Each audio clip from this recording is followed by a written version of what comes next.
यह वही 1260 दिन की अवधि है जो पहले भी बताई गई थी। यह समय पीड़ा और कठिनाई का है, लेकिन साथ ही परमेश्वर की देखभाल और सुरक्षा का भी है। इस दौरान परमेश्वर अपने वफादार लोगों की रक्षा करता है, उन्हें संभालता है और शैतान की कोशिशों को नाकाम करता है। शैतान की ये सारी चालें दिखाती हैं कि वह अब कितना क्रोधित है। वह जानता है कि उसका समय कम है, इसलिए वह जल्द से जल्द ज्यादा से ज्यादा नुकसान पहुंचाना चाहता है।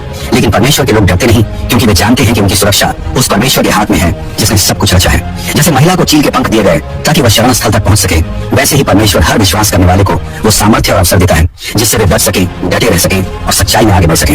अब हम प्रकाशित वाक्य 13 में प्रवेश करते हैं, जहाँ दिखाया जाता है कि शैतान का गुस्सा अब किस रूप में सामने आएगा। वह सीधे सीधे चर्च पर ध्यान केंद्रित करता है। वह अब उन लोगों को निशाना बनाएगा जो परमेश्वर की आज्ञाओं और यीशु की गवाही के लिए प्रतिबद्ध हैं। ये गहरा और लगातार संघर्ष है, अच्छाई और बुराई के बीच, जो मानव इतिहास की आखिरी लड़ाई तक चलता रहेगा।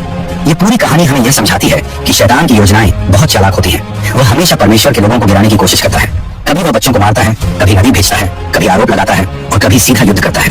लेकिन हर बार परमेश्वर की योजना बनी रहती है। उसकी सुरक्षा कभी कम नहीं होती।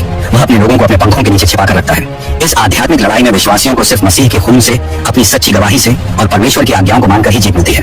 ये कोई बाहरी लड़ाई नहीं है, यह अंदर की सच्चाई और विश्वासी लड़ाई है। शैतान का सबसे बड़ा हथियार आरोप है। वह हमारे पापों को लेकर हमें दोषी ठहराने की कोशिश करता है, लेकिन यीशु के बलिदान ने हमें निर्दोष बना दिया है। जब हम मसीह में होते हैं तो हमारे खिलाफ कोई आरोप नहीं टिक सकता। प्रकाशित वाक्य 12 का 10 और 11 कहता है कि शैतान पर विजय मेमने के लहू और गवाही के वचन के कारण हुई। इसका मतलब है कि यीशु का बलिदान ही हमारी सबसे बड़ी ढाल है। और जब हम यीशु के बारे में अपने विश्वास को लोगों के सामने बोलते हैं, जब हम डरते नहीं हैं और मरने तक भी डटे रहते हैं, तब शैतान की हार पक्की हो जाती है। स्वर्गीय आवाज कहती है, हे स्वर्ग और उसमें रहने वालों, आनंद मनाओ। लेकिन पृथ्वी और समुद्र के लिए चेतावनी दी जाती है, तुम पर हाय, क्योंकि शैतान तुम्हारे पास बड़े क्रोध के साथ उतर आया है, क्योंकि जानता है कि उसका समय कम रह गया है। इसका मतलब है कि शैतान अब पूरी ताकत के साथ धरती पर काम करेगा।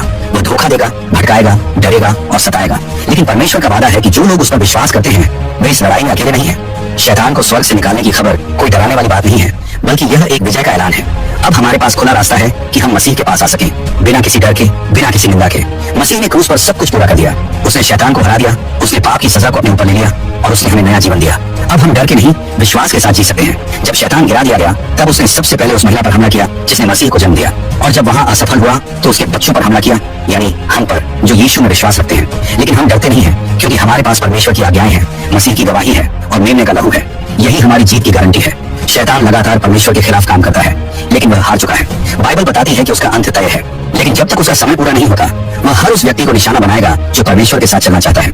यही कारण है कि प्रकाशित वाक्य की यह तस्वीर हमें केवल डराने के लिए नहीं, बल्कि सतर्क करने के लिए दी गई है, ताकि हम तैयार रहें, जागते रहें और अपने विश्वास में मजबूत बने रहें।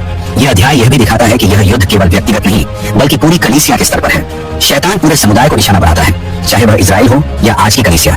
लेकिन परमेश्वर भी पूरे समुदाय को ही सुरक्षा देता है। वह अकेले लोगों की नहीं, बल्कि